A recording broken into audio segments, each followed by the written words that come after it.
Hello, community. So you have been asking me so many questions. You've been asking me questions about whether you should tune into the horoscopes for your sun, moon, or rising sign. You've been asking me questions about Black Moon Lilith. You've been asking me questions about what it means if you were born during a retrograde. So I thought today, for this Wednesday tea party, why don't you strike up the convo? Yes, you. Today, I am answering your questions, and honey, nothing is off the table. The questions I have picked are the ones that so many of you have been knocking on my door about. So, honey, grab a cup, take a seat, get ready, because we have a lot to discuss.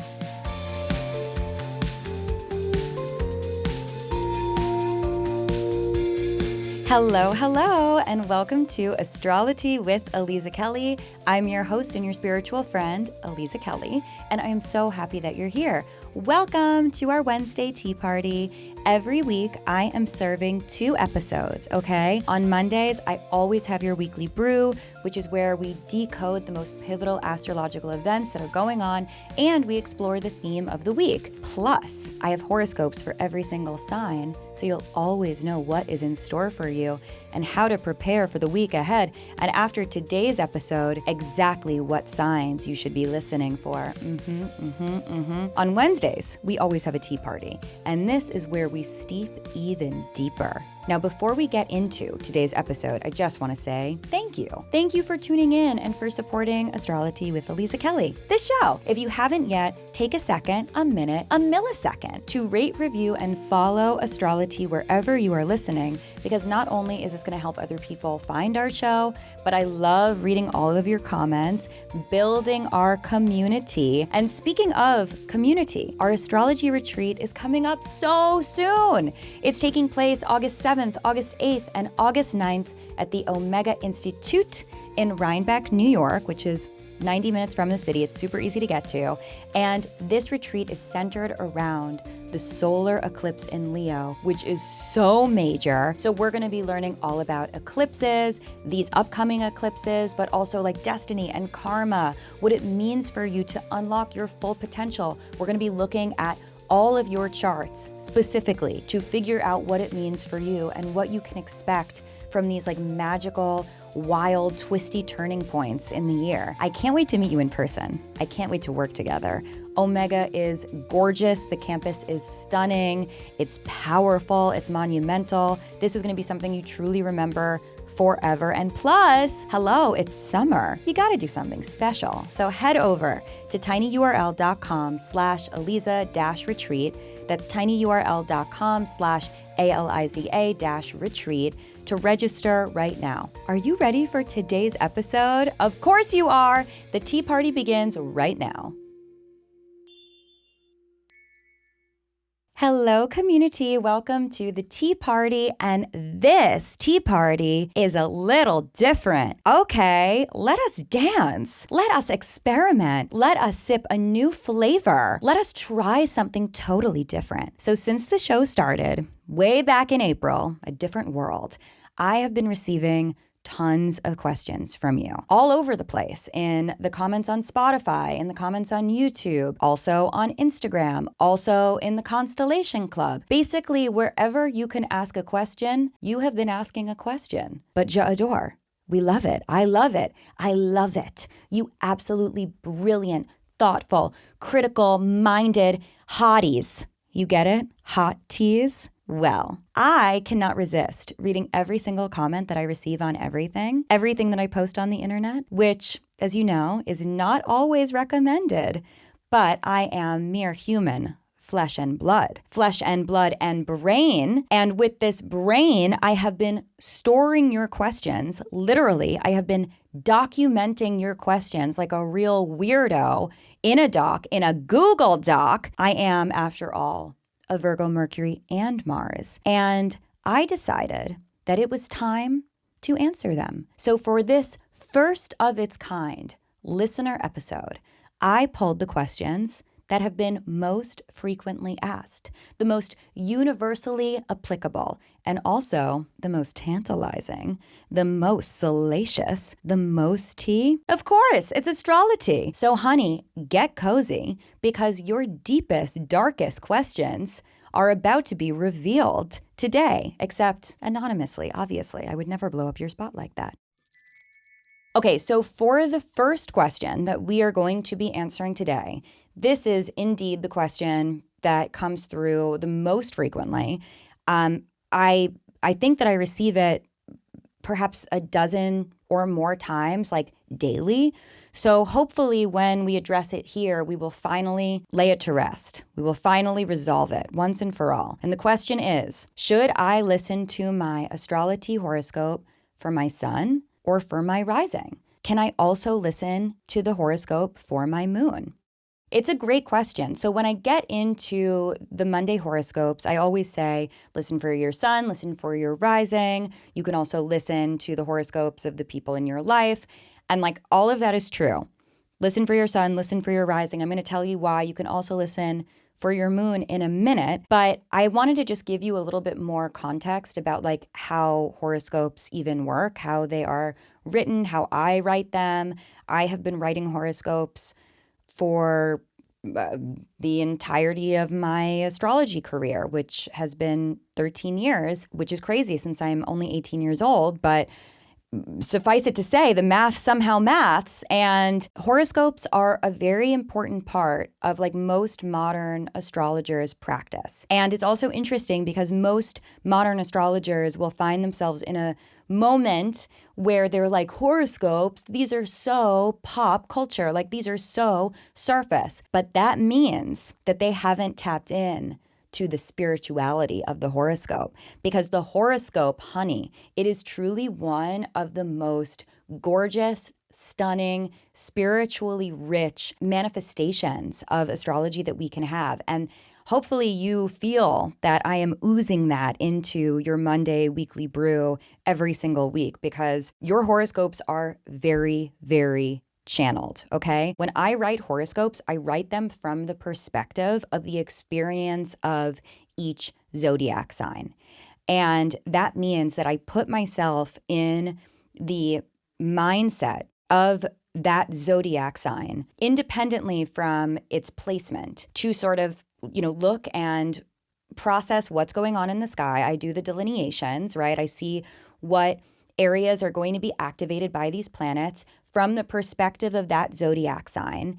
And then I use a technique that's called solar charts, which I haven't heard a lot of astrologers refer to other than my friend Rebecca Gordon, who's a terrific astrologer. She teaches a horoscope writing workshop. And I don't know if she's coined this term, solar charts, but it's brilliant and it's true. So when you are writing horoscopes in each zodiac sign, you're writing them from the energetic solar perspective from that zodiac sign. And through this energetic perspective of that zodiac sign, you are sort of taking in, if I were to be experiencing these planetary configurations on an energetic level, what would that yield? What are the type of scenarios and stories and situations and lessons that I would find myself in as each zodiac sign? And with that being said, you are going to find some astrologers who say you only can listen for your rising sign because your rising sign is going to show you what is technically most accurate because it speaks to the house that's being activated by the planets or the planets that are being discussed that week or day or month or whatever the horoscope is delineating. But for AstroloTea, for the horoscopes that I create and share with you, I am really writing them from an energetic perspective.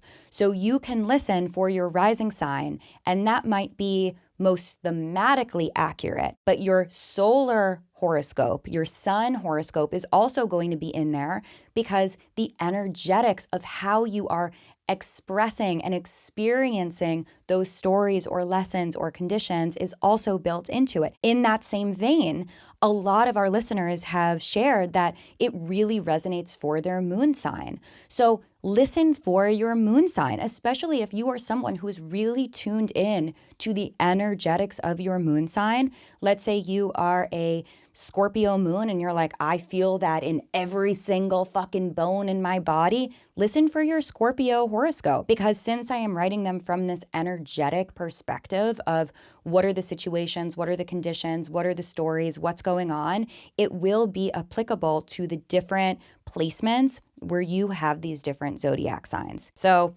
TLDR, listen for your sun, listen for your moon, listen for your rising, experiment, listen for your Mercury, especially if you have a prominent, dominant Mercury. Have fun with it. You know, you can also just like start at Aries and then cruise all the way through Pisces and see what that journey and that experience is going to be. You could also listen to how each of the stories change and evolve and sort of experience the arc of the zodiac week by week. So horoscopes are very, very spiritually ignited because they are, at least for me when I'm creating them, this very channeled journey. They're this very channeled expression of my practice. So I am glad that you're enjoying them, and I love creating them for you. And that's tea. Okay, so the next question, and this I believe came from a listener in response to the Chiron in Taurus episode. They wrote, "Oh, I have absolutely no Taurus in my chart at all. What does that mean? LMAO.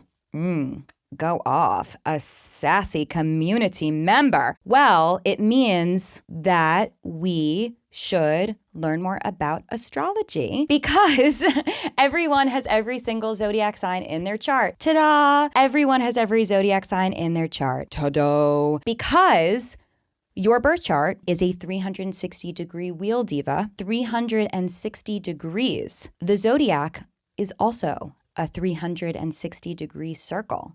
So that means that that zodiacal circle, that is where we are creating all of our delineations from, is overlaid onto your birth chart, and all of those 12 zodiac signs are in you because you are the 360-degree experience of the sky. Now, not everyone has planets in every sign in their natal chart. Not everyone was born with something in Taurus or Gemini.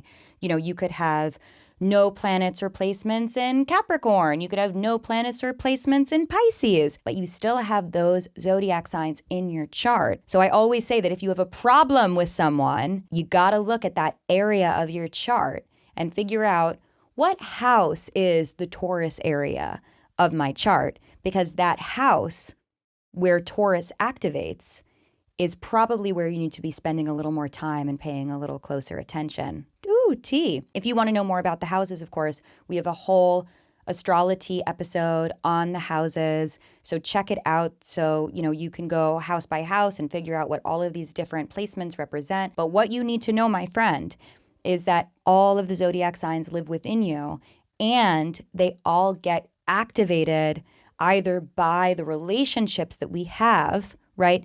You don't have a Taurus placement, but you meet someone who's a Taurus, and then that Taurus area of your chart gets lit up, or the planets in the sky light them up. So that Taurus area of your chart is getting lit up by Chiron having just entered Taurus. Not to mention that there are these kooky, crazy things that are also called like progress charts, which is how our chart evolves and changes over time.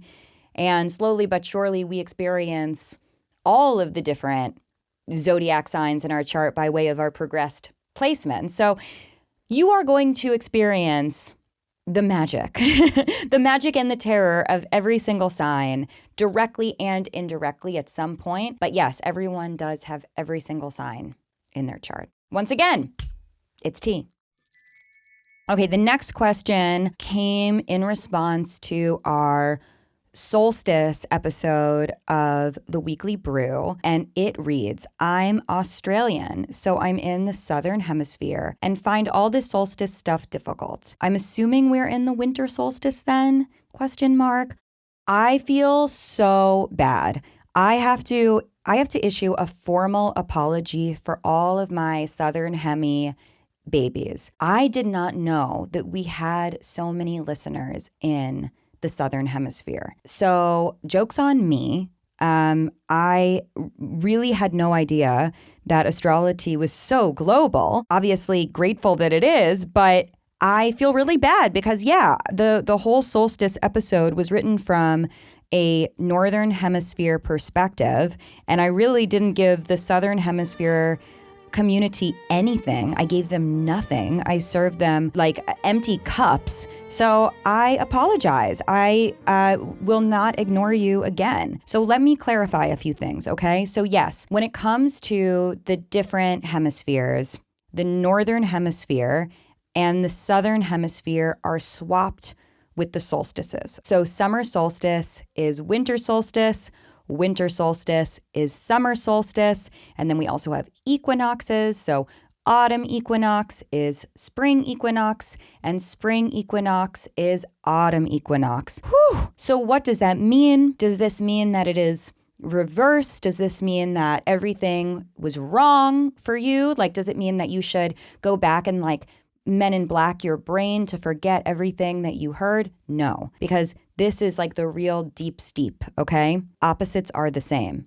What? Come again? Yes, opposites are the same. Solstices are about minimums and maximums. And whether we are looking at a situation from the absolute maximum, and summer solstice is absolute maximum of daylight, of time, or minimum, right? Winter solstice is absolute minimum of daylight and time. Or we are looking at the equinoxes, which is about equal, right? Equal parts. We're either putting spring on its head, right? We're moving more into warmer weather. We're moving more into winter weather, right? Like ultimately, the journey when we are looking at maximums and minimums, middle points, is the same messaging. And as we really go into and find ourselves on a spiritual journey, we can recognize the fact that whenever we are sort of dealing with the theme of one extreme or another, it's not about the manifestation of that extreme,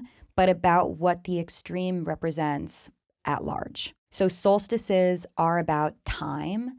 They are about the exploration of time, understanding your relationship with time. So for any of my Southern Hemi baddies who were listening to the solstice episode a few weeks ago, and they're like, oh, well, how does this apply to winter solstice? It's about your relationship with time. Your relationship when you have the most time, when you have the least time. How does that feel in your body? What does that experience necessitate for you, right? Like what comes up for you in that journey and in that discussion. And then with the equinoxes, with the equal parts, right? We're thinking about what does it feel like to have balance? What does it feel like to be in a suspended state of equilibrium, of harmony, knowing that I am either going to descend into darkness or rise up into the spring, right? Like go through my own resurrection. Ultimately, whether we're talking about a summer or a winter or an autumn or a spring, the theme and the journey around unpacking the bigger spiritual, mystical messaging, the esoteric truth and depth of it is really about understanding how you relate to the broader story at large for what is being presented in that narrative. And honey, you could really say that the same applies to all of the partner zodiac signs as well. Aries and Libra are the same. T. Taurus and Scorpio are the same. T. Gemini, Sag, Cancer, Capricorn, Leo, Aquarius, Virgo, Pisces. Yes, they all have some central story. They all meet in the middle, right? And the way they get there is different, but the destination is the same, and thus opposites are the same. You feel me? It's amazing. That being said, for my Southern Hemi community, I do apologize for not being more mindful of your experience in our solstice episode. And I promise moving forward, I will absolutely consider the solstices and the equinox with regard to whether it is hitting for summer or winter or autumn or spring. And we'll take some time to sort of like explore both ends of the spectrum and ultimately arrive back at the bigger central messaging and goal, which is that opposites are the same. This is the primary core soul narrative, but in the future, message received. And I will make sure that I hold your hand a little bit more through those episodes because I don't want you to feel like you are being left out. I hate that, but I love you. I'm grateful for you, and thank you for your patience with me. Ow! Ow! Okay, you are all really serving. These questions are giving academic. They're giving Library of Alexandria, and you know how I feel about that institution. Well, keep your torches to yourself because I have more questions to answer, including questions about Black Moon Lilith, yes, whole sign versus Placidus. So stay tuned. We will be right back after a very quick break that you won't even notice.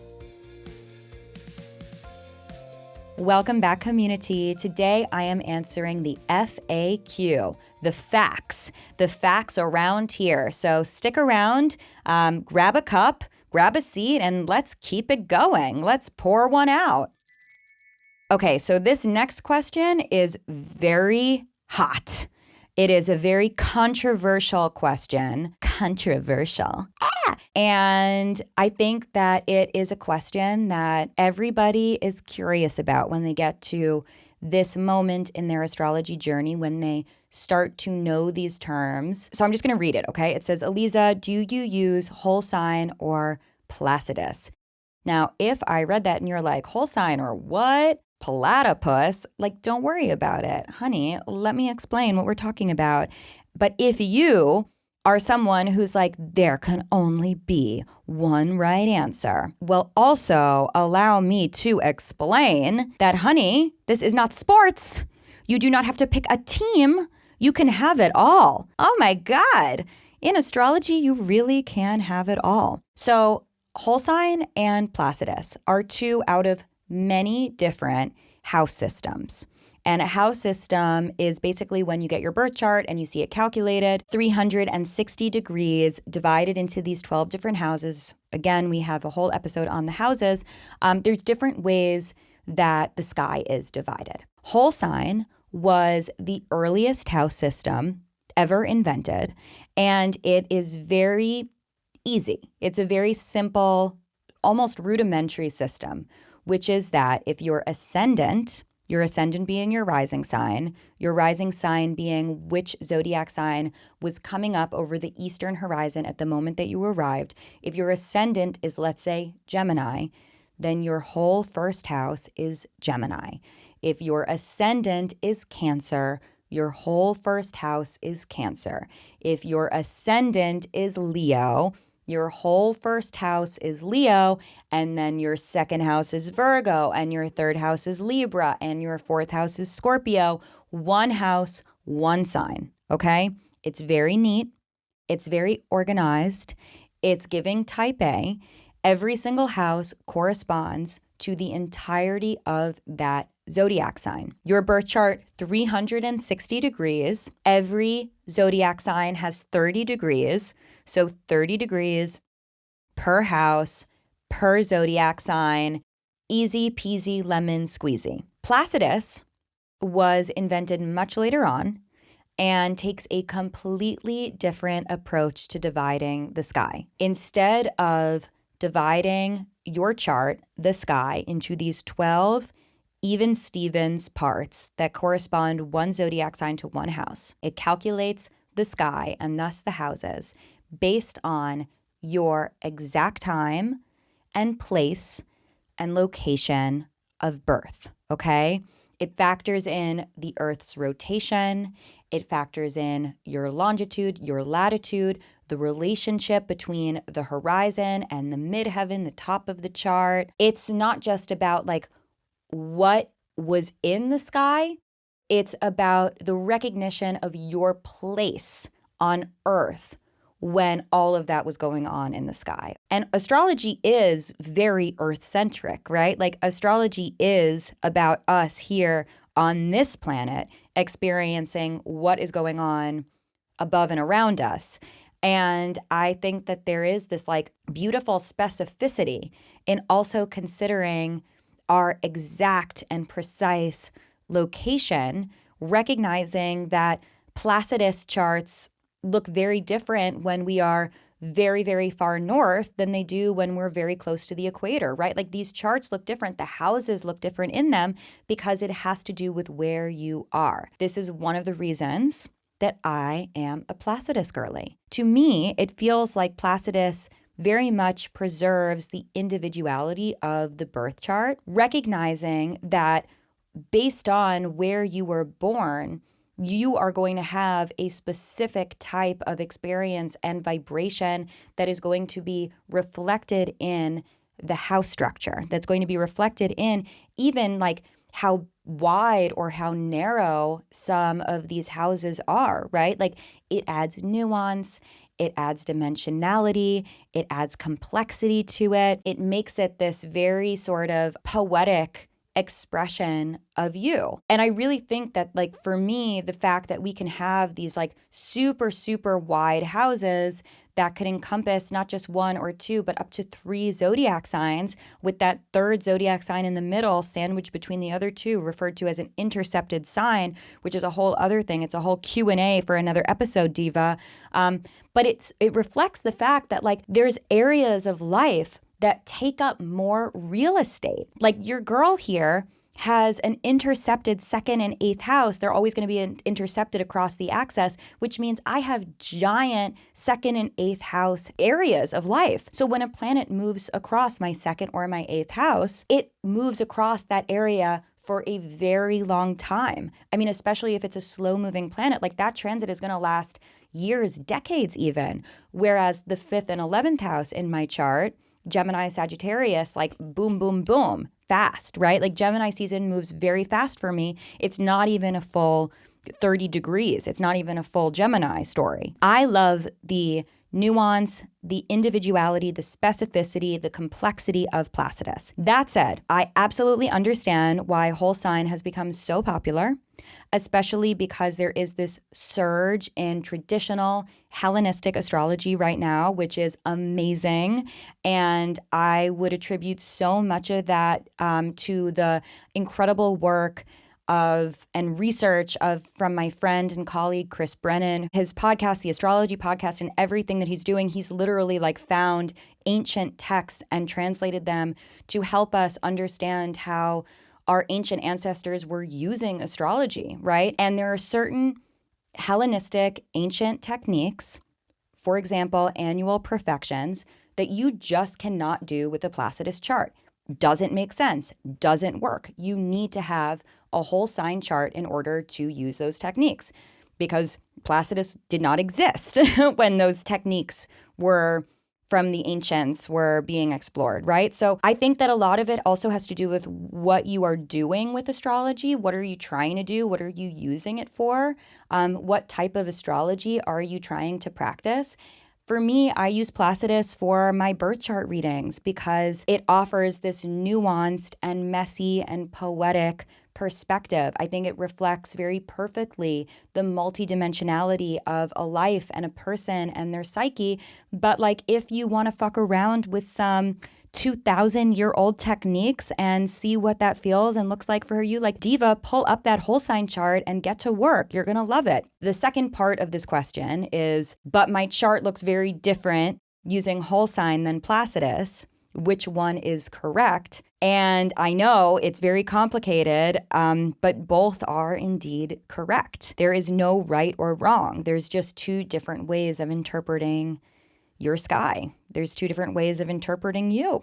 There's actually more than 2. There's myriad different ways, because don't even get me started with Vedic and sidereal astrology, which doesn't use the tropical system that Western astrology uses at all. It uses the stars as the jumping off point rather than our perspective here on Earth. So we're looking at totally different zodiac signs and seasons a lot of the time, but those are not wrong, right? It's just different. So my suggestion is to bounce around, to experiment, to explore, but ultimately if you feel like you need to settle down and pick a house system. Use the birth chart that feels most like you. Use the birth chart that feels like the most accurate reflection of your feelings, of your experience, of your perspective on reality, of your lessons, of your journey, of what you've gone through. And let that be your guide. But then, of course, if you get a reading from someone and they use a different house system, like, let them dance. Let them give you the interpretation based on their system. And somehow, it's always going to meet in the middle because that is how spirituality and mysticism work. T. Okay, next question. What's the deal with being born with planets that are retrograde? Dun, dun, dun. An excellent question.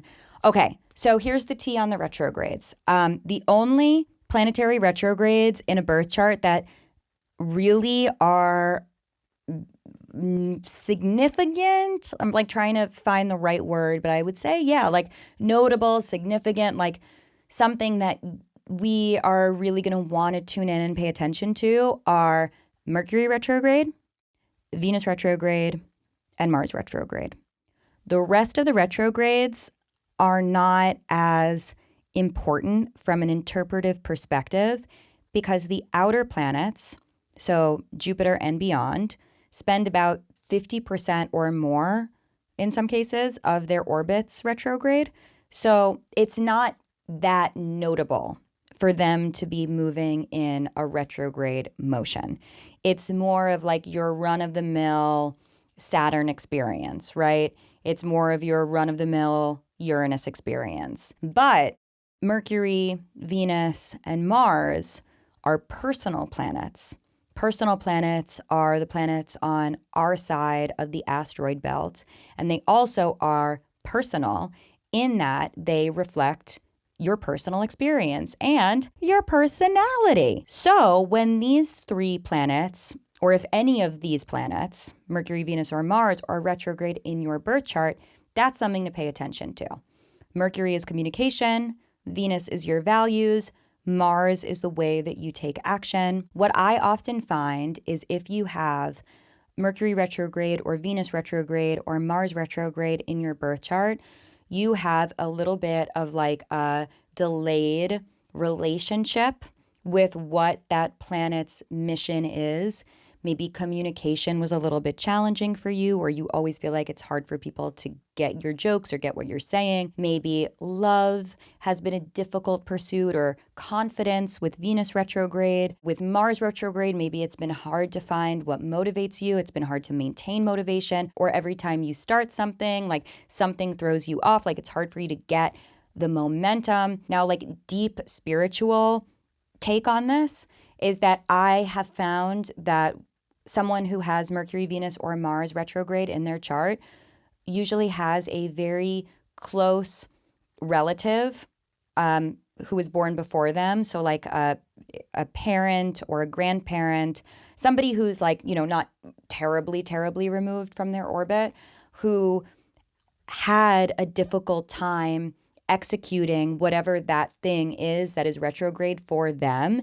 And thus it becomes that person's journey in their life to figure it out in a retrograde way without it having been directly modeled for them. So let's say you were born with Mars retrograde, which is the rarest retrograde of all retrogrades in all of astrology. Maybe you had a parent or a grandparent who had a very hard time figuring out how to get going or make things happen, or just, you know, had a weird relationship with like anger or drive or determination.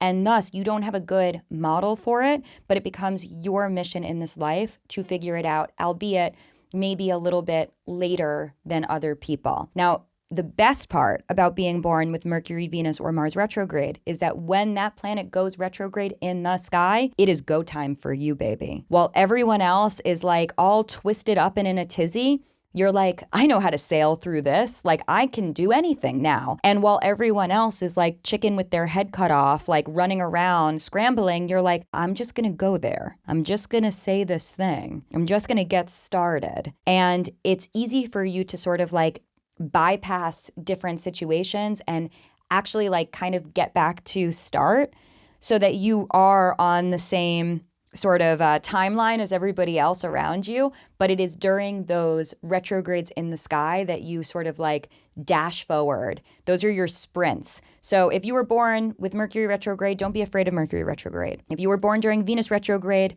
don't be afraid of Venus retrograde. If you were born during Mars retrograde, my least favorite retrograde, you don't need to be afraid of it like me. No, no, no. You can just barrel forward. Hand you're off. These are amazing questions. Scholars, all of you, scholars. But I saved the best for last. And we have one more round of questions to explore together. So stick around, okay? I'll be right back after a short break, and you are not gonna wanna miss the tea on Black Moon Lilith. Hello, honey. I am so glad you are here. We are really doing it today. This is a tea party where you, my community, are pouring, and I'm just sipping. I'm just sipping whatever you are serving. And yes, an occasional spit take, why not? We have just a few more questions. So let's get into it, because I absolutely saved the juiciest for last, because why wouldn't I? Let's go. Okay, so here's the question that I receive all of the time, and we are absolutely going to do a full Wednesday tea party episode on this. But because basically every single episode that is released, this question pops up in the comments under it, I want to just sort of like, at least address it here today, which is, can you tell me more about Black Moon Lilith? Can you tell me who Black Moon Lilith's publicist is? Because Black Moon Lilith pops up so often, and like maybe this is like a post Jupiter in Scorpio journey, but when I was studying and really like learning astrology, I feel like there was just not as much insight or intrigue or even like discussion around Black Moon Lilith. I would say that this has probably been since Jupiter in Scorpio, which was 2017 to 2018, that Black Moon Lilith intrigue has risen to the top. So let's talk about Black Moon Lilith, okay? It's not a planet. It's not an asteroid. It's not a celestial body. Yes, diva. It's not a physical object. Black Moon Lilith is not a physical object in space. Black Moon Lilith refers to the lunar apogee, which is a point, a calculated point, where the moon is furthest away from Earth in its elliptical orbit. So this is sort of similar to how the north and south nodes are not physical objects, but they're points. That's the same with Black Moon Lilith. It is a point, okay? It is a point in space. Now, I feel like sometimes people lead first with the myth of Black Moon Lilith and overlook the significance of the astronomy of it, okay? But the astronomy of it also informs the mythology. And in a similar way that, the rising sign is what was coming up over the eastern horizon, and thus is your perspective, and the midheaven is what was overhead, and thus is your legacy. Astrology and modern astrology, which is where, our Black Moon Lilith placement comes from, is about the fusion of the astronomy, the geometry, the symbolism. And we know that the moon, the celestial body, the physical object, right, symbolically and astronomically is the closest planet to Earth. And therefore, it is our mother, right? It is always hanging around near us. So the moon is our instincts, it's our emotions, it's our attachment, it's how we are nurtured, it's how we feel a sense of belonging. And the apogee, right, is the maximum amount of distance away from Earth. It is the farthest away from Earth it can be. So symbolically, Black Moon Lilith represents the point where the moon is the furthest from us, the furthest from home, the furthest from this concept of the moon being this space of coziness and consistency and sort of like presence, right? So immediately we're thinking of themes of separation, themes of exile, themes of alienation, themes of independence, themes of autonomy, themes of rejection, right? And the mythology also is a reflection of that astronomy. And Lilith is not from Greek mythology like those other baddies, okay? Lilith actually is from Old Testament folklore, right? It's Jewish folklore.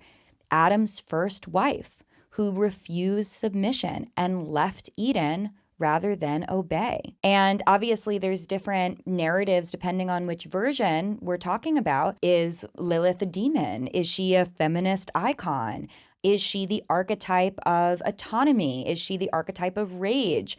Is it all of the above? And I think that why it's important to throw all of this in is because Black Moon Lilith, I think, can sometimes be treated very reductively as this, like, she's your dark sexuality. She is like the part of you that is in your dark feminine era. She is the part of you that is on TikTok making these whatever videos about being this baddie who nobody understands. It's your toxic trait. Too simplistic, okay? It's just too reductive. I see Black Moon Lilith as this spirit of uncompromising authenticity, rejection as liberation. And I want to share with you like my Black Moon Lilith anecdote, my story from my own lived experience that I feel like really embodies the mythology of it, which is that one time when I was 13 years old, I was hanging out with my friends, and my friends were not being nice to me. It happens, right? What can we say? I felt very rejected actually by my friends. I felt like they were leaving me out. I felt like they were ignoring me. It felt like they didn't even care if I was there or not there. And I left. I left my friend group and I took myself, and the year is 2002, 2003. I took the subway by myself. I went on down to St. Mark's Place in New York City from the Upper West Side, and I had like the best afternoon of my life. I was hanging out with all of these like vampire goths by the Cube. I was doing bad things. I was smoking cigarettes. I was getting into trouble, but like I felt so free. And I felt so free in knowing that I didn't have to be somewhere that I didn't feel accepted, in a place that I didn't feel like I belonged, and that I could choose my own adventure. And obviously, like there's a little bit of danger in that. There's a little bit of taboo. There's something a little bit edgy of choosing to leave what you knew. But if you don't like where you were, then there also is this incredible power and confidence and this sense of embodiment in choosing something different. So we are going to do a whole episode on Black Moon Lilith through the different zodiac signs, but that is just a little appetizer, a little taste, a little sip into what Black Moon Lilith is actually, like astronomically, and what it perhaps means and feels like for you. Okay, next question is, Aliza, I am loving your show, and I am going back to listen to previous episodes. Thank you, my beautiful friend. I have a super weird question about people born really premature. Like, for example, I know someone close to me who was born at 26 weeks, crazy early, and obviously that changed their projected birth date. Do you think that affects a birth chart in any way? So believe it or not, this question comes up a lot. The relationship between due dates and arrival dates, due dates and actual birth dates. A due date is not a birth chart, right? Like a due date has nothing to do with when your soul actually was like, this is when I need to come in. This is how I need to arrive. This is the chart that I need to experience in this lifetime, which is, by the way, what I believe your birth chart is the exact, like to the second, to the degree reflection of how your soul wanted you to live this life. I digress. Your birth chart is likely going to reflect any challenges that you experienced at birth, right? So like if it was a difficult birth, or a very early birth, we may see that and will likely see that reflected some way, somehow in the birth chart. Something that comes to mind immediately is Chiron. Chiron the wounded warrior, the wounded healer, often with challenging births or births that even yielded a disability, a physical disability. I will see Chiron hovering around the ascendant. That is something that is like pretty frequent in the tank, and there are no coincidences in the patterning of it. There's other different manifestations of that too, right? Like there could be a big 12th house stellium of this sort of like straddling between worlds. There could be a strong Saturn placement, especially with C-section. Saturn in the first house could be strong C-section energy because Saturn, you know the lore by now, I'm sure. So we're going to see somebody's arrival in their birth chart. And it usually is going to be in that 12th ascendant first house region. But the chart that you are supposed to have is the chart that you have based on when you arrived. The due date, throw it away, right? There are really like interesting things with it sometimes too, though.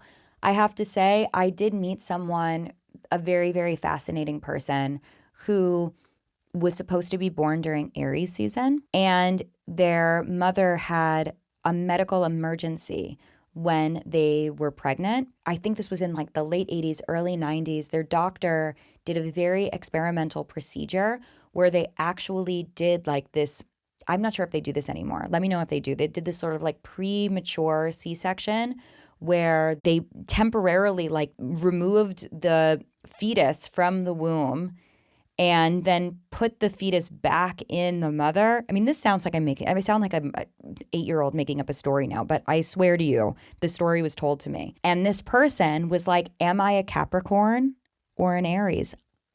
T, right? Because they sort of had their first breath or had their first exposure to air during Capricorn season when this procedure was happening, but then they were actually born during Aries season. This is like the only story that is that extreme that I have heard and know about. Let me know if you know anything like this. But in that chart, I was like, okay, T, because Capricorn and Aries are both like goats, like it's a goat, a ram, like they're both these like horned beings. They're both cardinal signs. They're both initiators. They're both manifestors. But it's like Capricorn is the final version of this. It's like the elder.